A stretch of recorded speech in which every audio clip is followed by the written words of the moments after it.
The Greek alphabet has 24 letters, from which the English alphabet is derived, that has 26.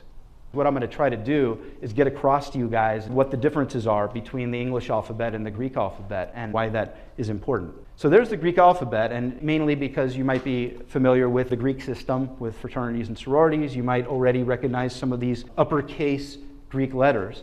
Just so you know, when you read ancient Greek texts, they're almost always exclusively, except for proper nouns, in lowercase. And so in a little bit I'm going to give you lowercase for a practical reason that we'll get to. But for now, there they are. You probably recognize them. For example, pi, that you often say pi, P-I, it's really P, because the iota sound is an E sound, not an I sound. So you can be a pain in the butt to your friends if you want, and they say pi, and you say, no, it's really P. All right, just like the letter P in the alphabet. So there they are, and so what are we going to do? I isolated these words, put them in red rectangles in order to distinguish them from the rest of the letters because they are kind of weird. And you'll see why when we start doing what I just said. So what I did here is that bar down at the bottom is a representation of our alphabet, and the very small letters are pretty much exactly the same as they are in the Greek alphabet. And then those really large letters have some differences between the English alphabet and the Greek alphabet. So when you get to alpha in the Greek alphabet, alpha, it's just the same as A in our alphabet. So it's pronounced ah. It's not pronounced ah, ever. Okay, so like at the market, it's at the market, at the market. The thing about ancient Greek and Latin, by the way, when we're dealing with vowels, they're always pronounced the same way. Okay, unlike English. That's one of the things that makes English such a difficult thing to learn. Okay, second language. Learning English is probably the hardest language you can learn in the history of humankind as a second language because of all the variations there are and the lack of system there is, and things like why is sword not sword and things like that. How do you know? You have to memorize those things. Okay, we're so used to it, right? So you have AB, okay, so the beta sound is just a B. And then you have C. So why do I have the kappa there and the sigma? In order to get across, kind of like I did with the alpha, where you have an ah sound. You know, I could have differentiated that as well if I wanted. Get across the fact that when we have our letter C, it could be pronounced kind of like an S or a K, if you think about it, right? Those are the two main ways of doing it.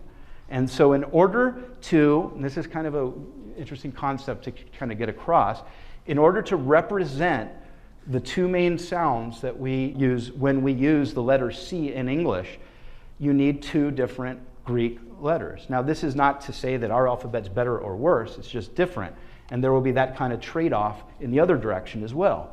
When I say that there's an exact equivalent, I'm not saying it's in the exact order, okay? So you'll notice that the sound for an F is way down near the end, the phi, okay? It's really phi, just like pi is P. So that's represented exactly just like in the English alphabet, and that's why I have F there small for our alphabet. G is represented by gamma, same situation. Then you have H in the English alphabet. There is no H in the Greek alphabet. You know why?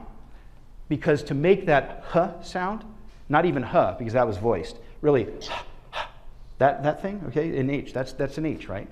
High, right? Okay? In order to do that in ancient Greek, you don't have a letter for that. You have a mark. And that mark is right there, that kind of apostrophe looking thing. That means, when it's in that direction, in ancient Greek, that means do a before a vowel. And so I just, for the heck of it, put an epsilon there, you know, the equivalent of an E. Could have very well been an A instead, okay, or an I. But I put an E there, so the way to pronounce that is hey, okay, hey. And so you don't have an H in the Greek alphabet, but you have that mark that means the equivalent of an H in our alphabet, okay?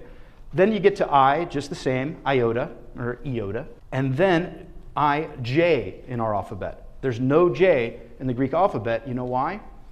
Because in ancient Greek, there was a very small, and sometimes not at all, distinction between the sound of an I and the sound of a J. And so it kind of swallowed up the J. And then you get this nice long streak, K-L-M-N-O-P, kappa, lambda, mu, nu, omicron, P. All those in that same exact order in the Greek alphabet and the same order in the English alphabet, okay? So it's apparent that our alphabet is derived directly from the Greek alphabet, but it's also, I think, interesting to notice differences between them. Okay? Then, what are we doing with Q in our alphabet? Q. If you think about it, when you say queen, what you're really doing is you're putting a K and a W together. If you think about it, right? We call it a Q. We have a special mark for that, for the KW sound, but the Greeks didn't. So what do? They just combined a K and a W. But there's no W. All right? Originally there was, but then there wasn't. So what does that mean? It means pretty much that you don't hear the Q sound in ancient Greek, except very, very early. Then we have R, represented by rho, sigma, tau, same thing, ST, and then U, upsilon. But you notice the uppercase upsilon, which is the equivalent of U in our alphabet, is represented by what we would call a Y. And that's not a coincidence, because as we'll see in a second, they were confused with each other. The sound of U and E, U-E, okay? Then V. V is interesting, because there's no V per se, but beta in ancient Greek turns into a V sound in modern Greek. So if you learn modern Greek and you see the beta, you're going to pronounce it V instead of B. They're very close to each other. And so the B doubled as a V sound in ancient Greek in the way that we talked earlier about other things doubling for other things. What comes close to W sound is an O or an omicron and an I. Oi. Okay, so oinos in ancient Greek means wine. And so think about it, oinos, wine. So oinos becomes wine. Oinos, winos. Real close, right? Oinos, winos, winos. That W sneaks in there. And that's how it's transliterated into English. Wine, because of that confusion between the OI and the W. Then the X, you have the X sound with the XI right after the nu there on the left, the XI sound.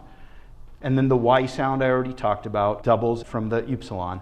And then the zeta, which is up there on the top right after epsilon, covers the Z sound.